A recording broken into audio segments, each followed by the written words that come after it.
Welcome to the Farming on Purpose podcast, a podcast for farmers and ranchers ready to shift for a stronger future. Today's challenges in agriculture are new, but the grit and determination required to be successful are not. On the Farming on Purpose podcast, you'll hear how producers of all sizes and practices are moving mountains for things they believe in, all in the name of an industry that keeps growing and innovating for a stronger food system and stronger farm families. I'm your host, Lexi Wright, and I'm excited to discuss where producers are finding success, challenging the status quo, striving for better, and keeping our heritage alive, all while producing the food we depend on.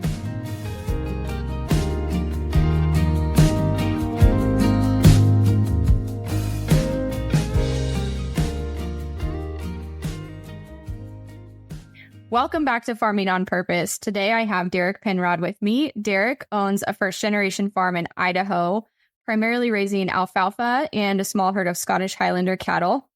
Now, Derek is technically a skip-generation farmer, so both sets of his grandparents were dairy farmers in Utah, where he grew up and cultivated this love of farming and agriculture that he has. He's overcome a lot of barriers on the journey to being a self-made farmer, and I think a lot of us can identify with that. So, Derek, thank you so much for being here. I'm excited for you to share your story. Do you want to kind of tell us just what that journey looked like, how you got from A to B here? Yeah, no, appreciate you having me. Thank you. And it's a long, complicated story, but no, essentially you got it right there. So I grew up on a dairy farm in Utah. It was originally my grandpa's, and my two uncles took it over. My dad chose another career path, but we lived right there on the farm. So I worked alongside my uncles and my cousins and my dad. My dad was a school teacher, so in the summertime he'd help on the farm too. So it was a great way to grow up. You know, we were a small family dairy farm. We were milking anywhere from 100 to 150 cows and farming a few hundred acres. So it was small, intimate, you know, we were all very involved in it, and fantastic way to grow up. But ultimately there just wasn't a place for me on the farm. So I had to make my own way, but farming's always been like my biggest passion and my number one dream and ambition. And I just realized at some point that I was going to have to figure it out myself. So that's the very bird's eye view of my background.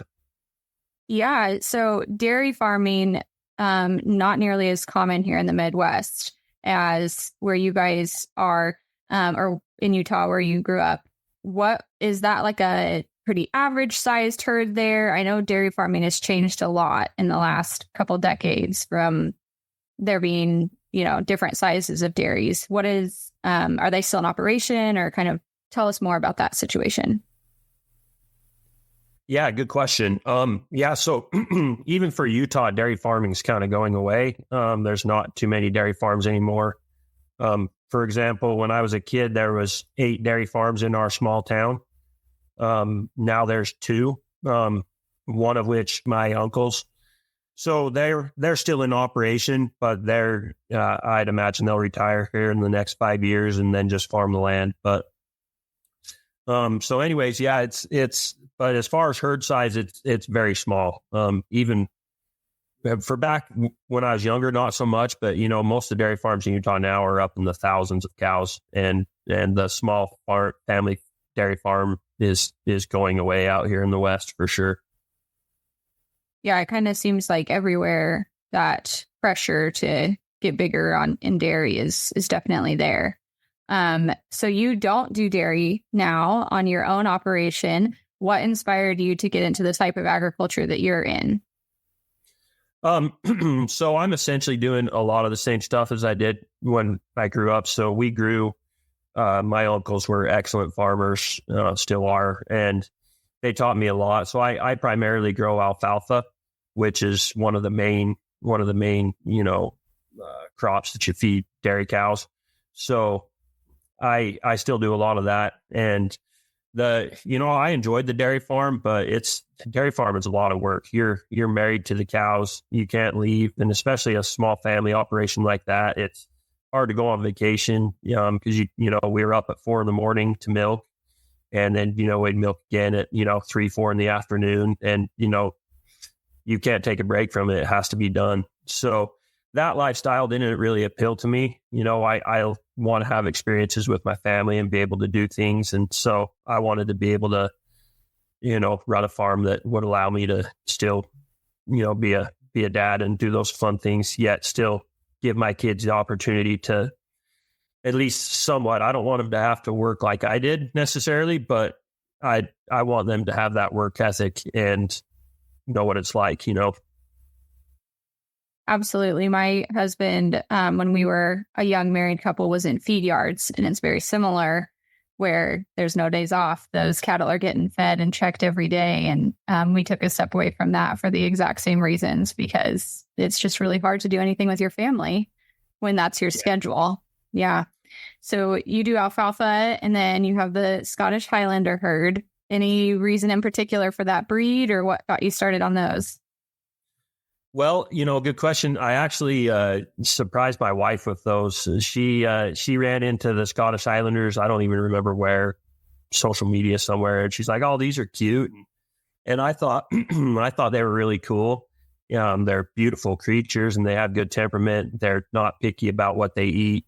They're just a fun breed of cows. So I bought 2 for her birthday. Well, there's 3 technically. One was a steer, and we put him in the freezer, but 2 cows, and we actually just had a little calf born over the weekend. So yeah, so now we have, and there was a heifer, so we'll keep our heifers and keep them for growing the herd. And last year our calf was a bull, so we sold him. But yeah, they're just nice to have around. They eat up the reject hay that I don't end up selling, and they're just nice little lawnmowers. Yeah, finding something to do with the leftovers of other businesses, I think, is like the epitome of making it in farming. Use up all the stuff. Well, cool. We have some Scottish Highlanders not out very far down the road from us, and I think they're breeding them to like a British white, maybe. And they have this little calf out there that looks like a sheep. It is white and like the fuzziest, furriest thing you've ever seen. It just cracks me up every time we drive by it.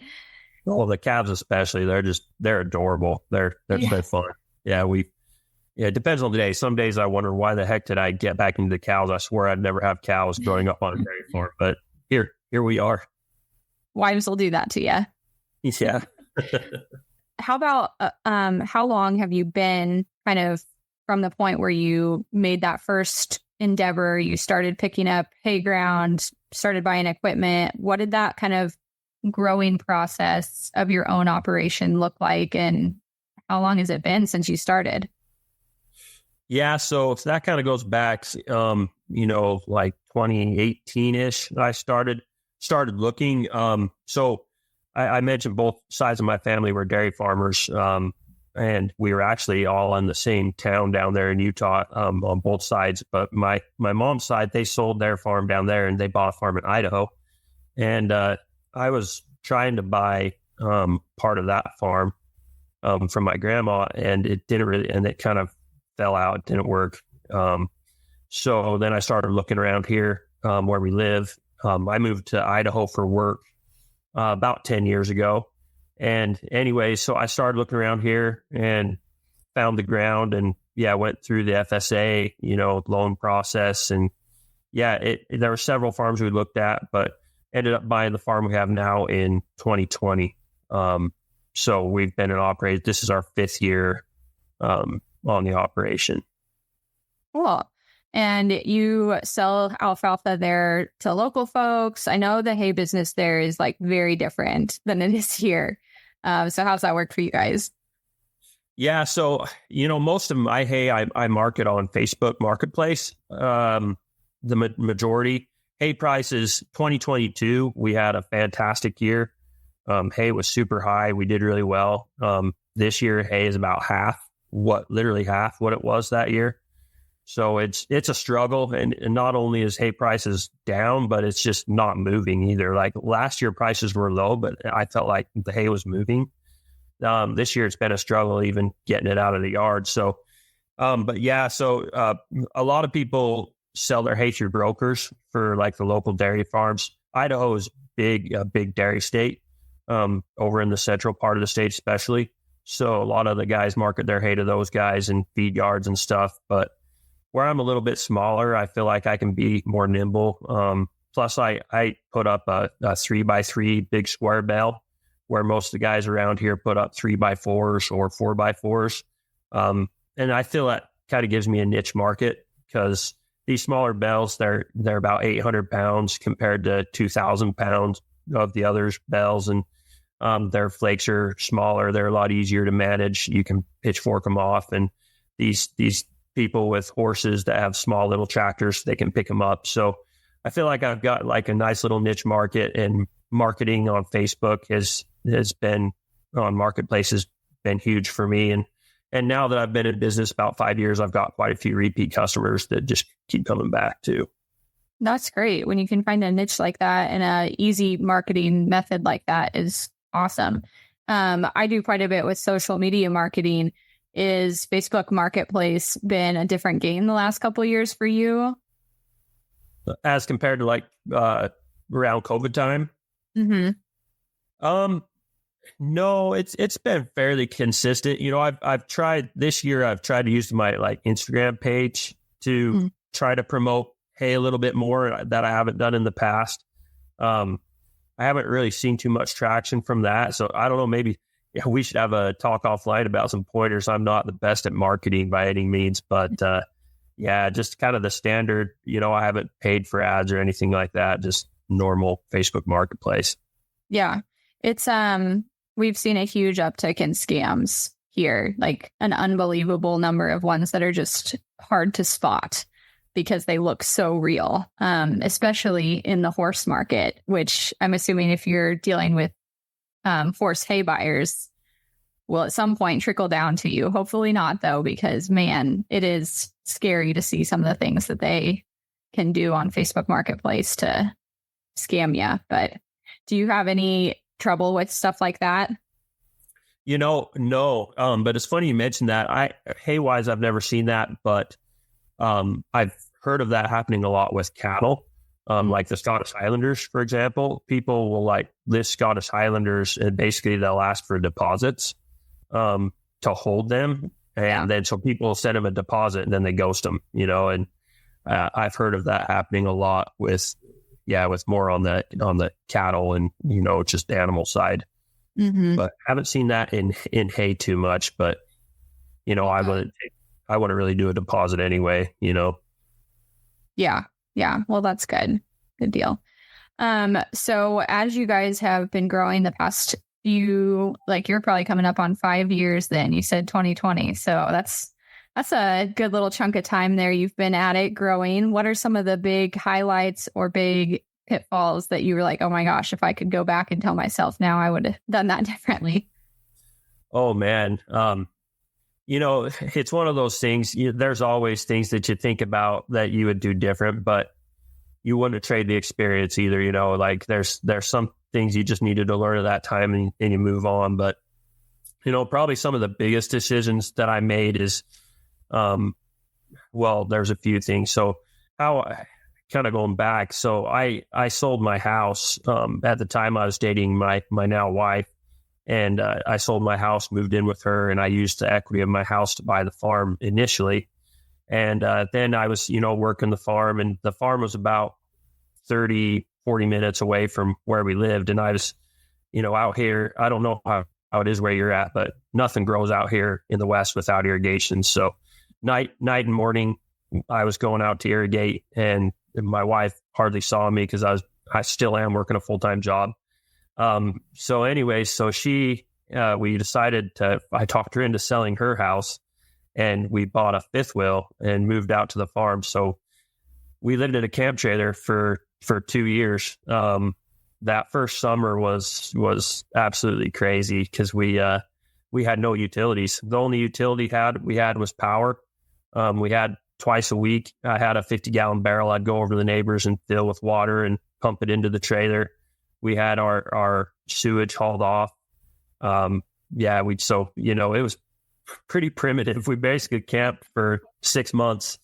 And in the meantime, we built the shop, and then, you know, it had full RV hookups. We pulled the RV into the shop and lived in there. So it's been quite the adventure, and so that was crazy.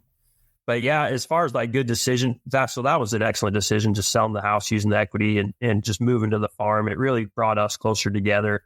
And it was, such a fun experience just being out there on the farm together that we wouldn't have had if we wouldn't have done that. But probably the biggest farm decision that I've made that's been positive besides just buying the farm was putting in a pivot. So that, like I said, the irrigation's a struggle for us. Originally the farm had 4 wheel lines. I don't know if you've seen those, but yeah, so there's the wheel lines on there, and they were old. They're falling apart on me all the time. I was constantly working on them. I bet I averaged, 2 hours a day all summer long, just fighting irrigation. So I bit the bullet and got the pivots, and man, it's changed my life.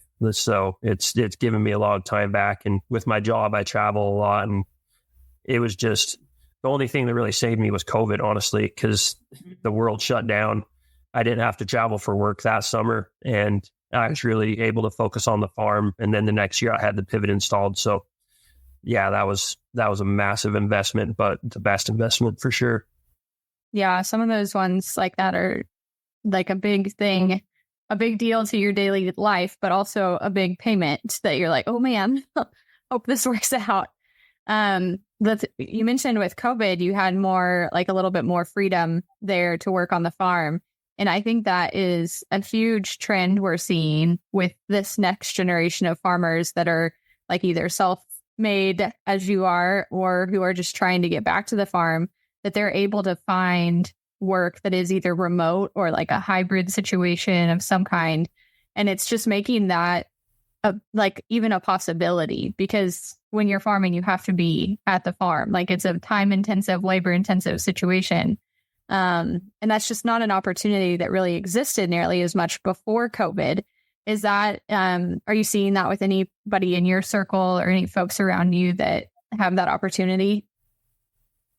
There's a kid that farms that I've become really good friends with. He farms right next to me, and he's a school teacher, and that allows him he has summers off. So that works out really nice for him. But I can't think of, most of the people who farm around me are full-time farmers. There's not very many part-time guys that are holding down jobs in farming like I am. The fact that besides him, I can't think of a single person other than, really, really small, they have 5 acres or something, but yeah. So yeah, but I imagine it helped me a lot. And thankfully my job is, I work from home unless I'm traveling. And so it works out well for me. But COVID really changed things in our industry. It made us realize that we can work smarter, not harder.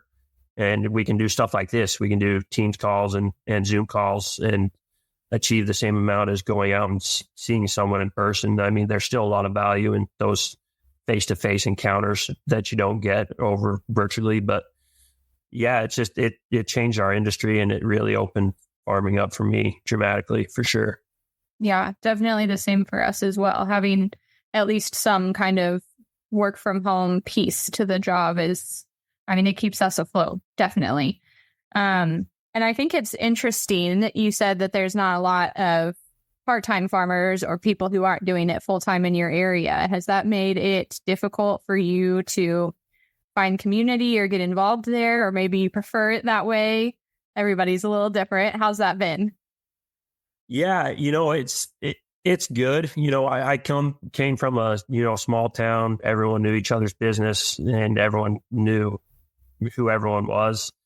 And then I moved up here. No one knows me. No one, it's so there's pros and cons to it. And I love, like, I go to the store and I'm not going to run into anyone I know necessarily. I kind of like that, but it has made it harder because my network just isn't there. There's the whole buddy system, that everyone around are buddies and help each other out. And I've definitely made friends, and there's been a lot of really kind people who've helped me and been friendly to me. But yeah, overall I like it, but you definitely don't have that safety net to kind of fall back on.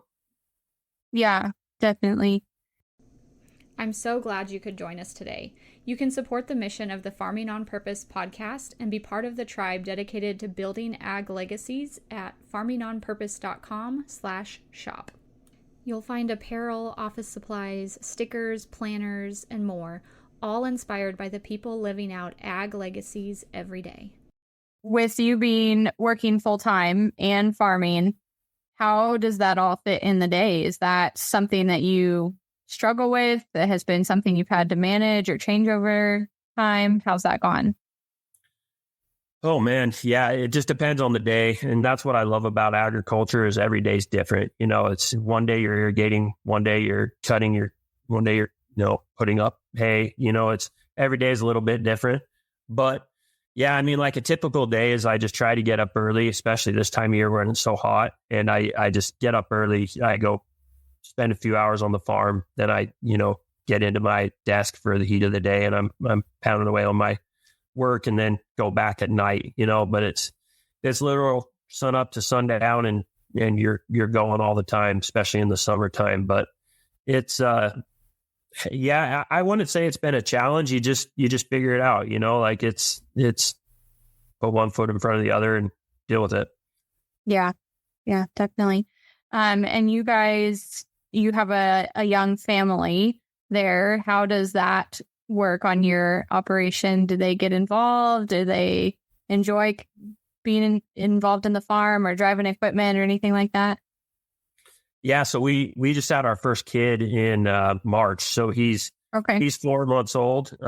So he doesn't really understand totally what's going on yet, but he's definitely been in a cab of a tractor with me a lot this summer, and he goes right to sleep. It puts him right to sleep. He enjoys it. But so yeah, I'm hoping he'll be involved as time goes on, and that he'll love farming as much as I do. And my wife, she's grew up in a small town, but no farming background.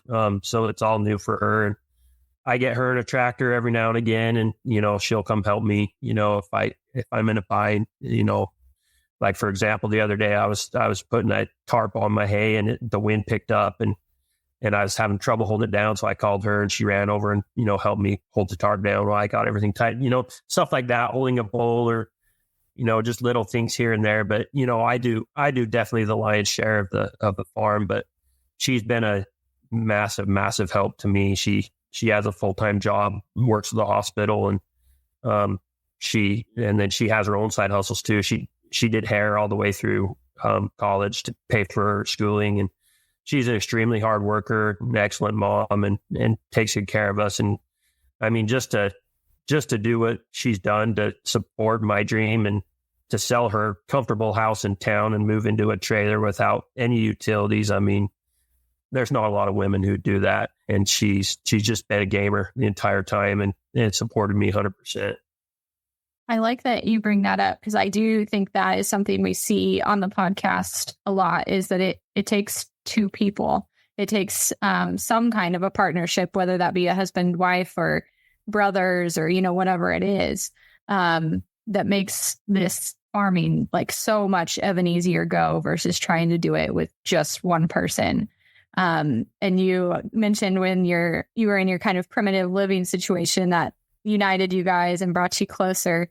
Is that something that you think has impacted how your operation has grown or had opportunity to grow? Yeah. I think it really did. Just because I think her being out there and like seeing it firsthand, the amount of work it takes and the blood, sweat, and tears of being a farmer. I think her seeing that and being there and understanding it has really like opened her eyes to the importance of it. And I think she sees the value it's going to be in raising our kids. So I think it for her, her investment in it from that experience just cemented her desire to want to do it and to have it for our family. And yeah, so it's how I always explain it to people is in a spouse, there's sails and anchors, and I feel like there's a lot of spouses in this world. I see a lot of people who they seem to just be dragging their spouse along, and they can't really get very far because they're holding them down. And Lisa, for me, she's been a sail, and I don't think I'd have the farm if I hadn't met her, because I'm not much of a risk taker. I'm pretty conservative, and she really like pushed me to try, and it's made the difference. That's incredible. Well, kind of one final question looking back, and then I want to look forward at what's next for you guys. If you had to tell somebody that was getting started or trying to start their own endeavor, some things that you've learned along the way that they could benefit from, what would you tell them? Oh man, there's a lot of things, but I mean, my first question for them would be, how bad do you really want it? What are you willing to give up? Like there's a lot of people who say that they want something, but they're not willing to get uncomfortable to do it. I was willing to sell my house and take a big loan and that scary thing. We were willing to sell our comfortable house in town and, move into a trailer with no utilities and, face the unknown. Like you've got to, if you don't have that, don't even try. Like if you're not willing to get uncomfortable, don't even try, because you're not going to make it. You've got to have that. And then after that, I'd say just use your resources. Like the FSA was massively helpful for me. And, I hear a lot of people talk bad about them and they're a pain. And, it is a process, but anything worthwhile is going to take some time and some sweat equity. And you've just got to be willing to put in that time. That'd be my biggest advice, is just really look deep inside yourself and ask yourself how uncomfortable you're willing to get, because it's not going to be comfortable if you're going to make it happen. Yeah, definitely. Okay, well, that is great advice. If you then are thinking like, what's next for you guys? Where are you headed? What are the next big things that you're working on? Yeah, so, I'd love to buy more ground and keep expanding that way. But unfortunately, I bought fortunately, I bought right before things got crazy. Land prices around here really skyrocketed. COVID brought a big influx of people from California and Idaho, unfortunately, and land prices have gone up dramatically. So, I'm always looking for land. I'd like to expand that way, but I think I'm more going to have to expand by leasing more ground, buying more hay off the stump, and just growing that way. But, ultimately I'd like to get to a point where I can quit my day job and just do the farm. And you mentioned I have a trailer dealership as well. I've owned it for about the same amount of time I've had the farm, actually. So it's been doing fairly well for me. And so I'd just like to expand my trailer dealership and the farm to a point where I'm comfortable in stepping away, and we're close. We could do it now if we wanted to, really, but it's just a matter of, it's nice having that steady paycheck coming in. And as long as I feel like when I know the feeling will be right, and I'll know when it's time to do it, and I don't think it's too far off. But yeah, that's ultimate goals for us right now. Well, that's really exciting. I agree that like kind of de-diversification of your income when you're ready to take a step away from that steady paycheck is a really hard decision to make in ag, because there's just so much unknown. It's kind of like letting your lifeboat go out to sea and like waving as it goes out there. So I agree that figuring out that is hard, but you're probably right. You'll know when it's time. We've had some episodes recently talk about that, off farm income or diversification of income with selling, trailers or having your job. Is that something that you think you did right as far as growing your operation, or is there anything you would have done differently there? No, I don't think I would. I'm huge on diversification. I honestly, I don't really have a huge desire to be a just full-time farmer. I want to be doing lots of different things for that reason. One, for the diversification, but two, it's just, I love farming so much. I don't want to get to a point where I hate it, and I feel like if that's all I was doing, and if I had some really hard years and, it was a struggle with my family, I might resent it. And I just don't want to get to that point. So I foresee me like just having my hand in a lot of different things, and farming, hopefully it will be a big part of that. But ultimately I think it's very wise in today's day and age, especially for small guys like me, to have diversification. And you asked about advice for other small farmers. That's what I'd tell them too. I'm like, don't go put your eggs in one basket. Don't go buy a huge farm and expect that to be your only income, because it might come someday, but do it slowly and just bite off what you can chew at the time and slowly grow. Yeah, that's great advice. I think that is a unique perspective you just brought up there of not necessarily wanting farming to be your full-time, all the time thing. And I wonder, as you said that, I've had a lot of folks on the podcast share that that's their goal. Their goal is to get to full-time farming. And it makes me curious to think about, like, once they get there, is that really what they wanted? Or is it going to be a disappointment that some of those other things have gone away? So that's some food for thought to consider, like, as we are racing towards this goal of full-time farming. Is that the goal because that's what we want? Or is that the goal because it's like a status that we've always wanted to achieve? I think that's really good input. Well, I wanted to bring up your Instagram handle, because that is one of the reasons that I reached out to you in the first place for this podcast. So Derek's Instagram handle is Self-Made Farmer. And I want to talk to you a little bit more about what that means to you and why that is kind of like a part of your identity. So you want to share a little bit more about that? Yeah, well, originally it kind of stems from just having a chip on my shoulder. I watched so many of my friends and people inherit their farms and, just basically have it handed to them. And,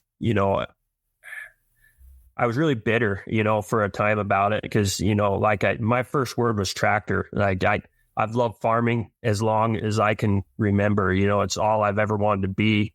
Some people that say they want to be a firefighter, some people want to be a cop or a basketball player. For me, it was always farming. That was always the answer.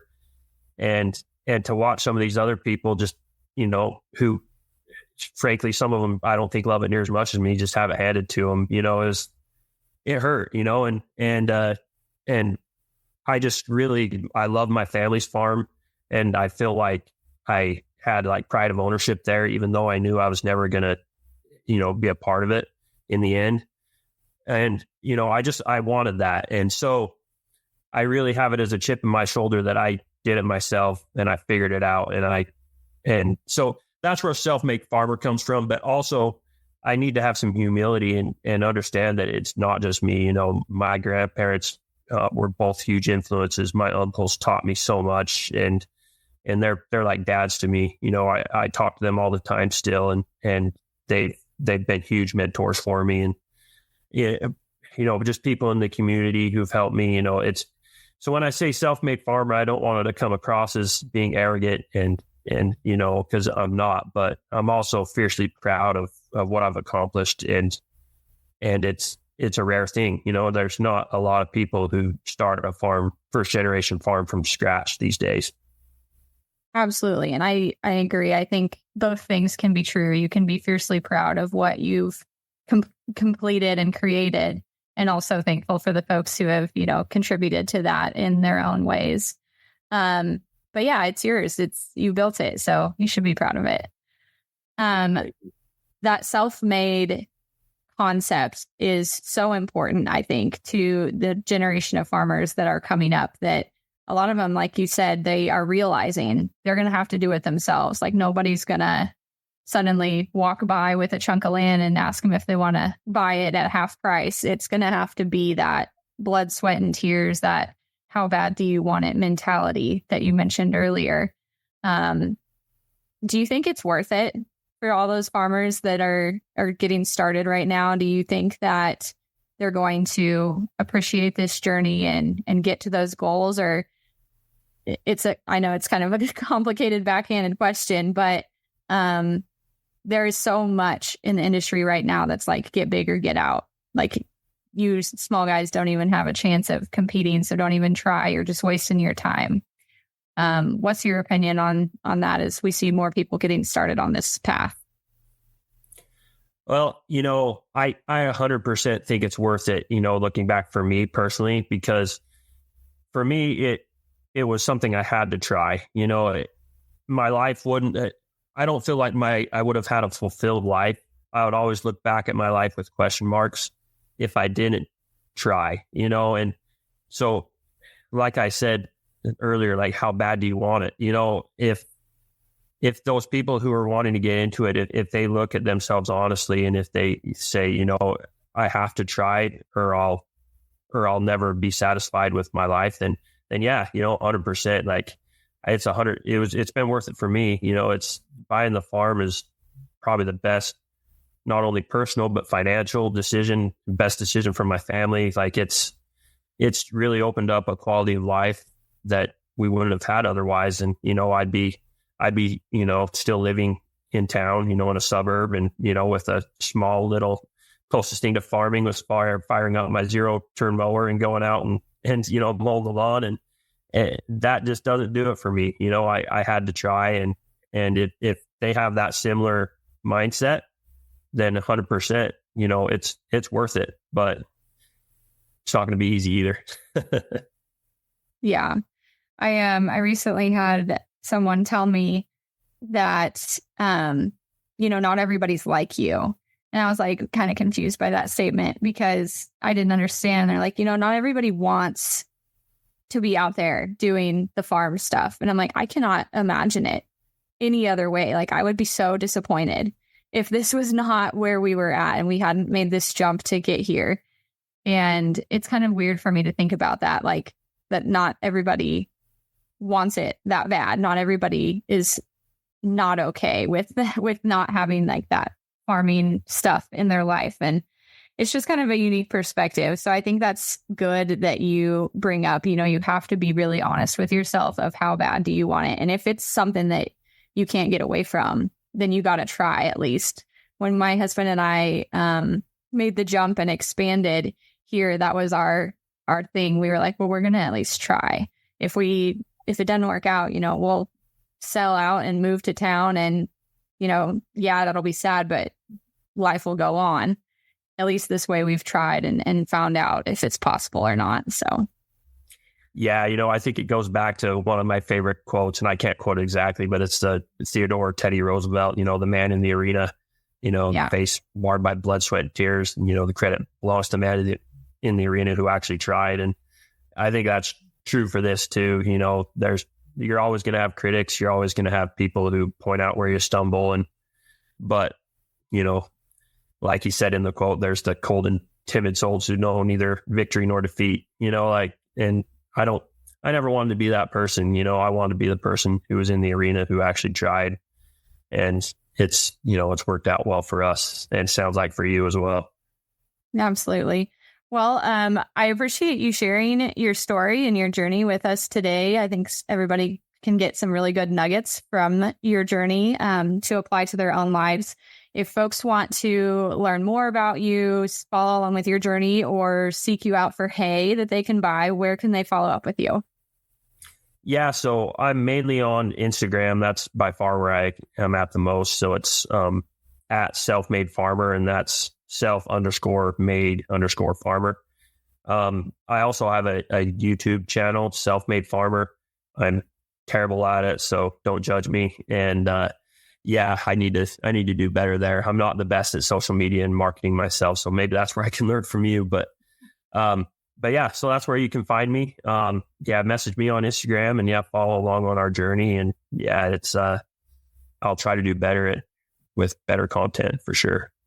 Well, we'll definitely link to those in the show notes. And I think that content and farming are like such hard things to mesh together, especially if you're the person doing most of the work, because it's like adding 50 steps to the work you're already doing to try to get the content.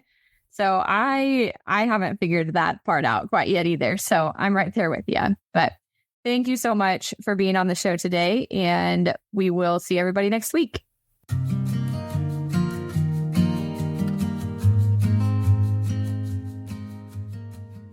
If you've enjoyed spending time with us today, please take a moment to review the podcast on Apple Podcasts or join the conversation on social media. Do you have a topic you would like to discuss or know someone with a story to share? Apply to be a guest on the podcast at farmingonpurpose.com. You can follow the host of Farming on Purpose, Lexi, on your favorite social media platforms for more content by searching for Farming on Purpose. And remember, if you look around your table and aren't inspired by the people there, it's time to find a new seat.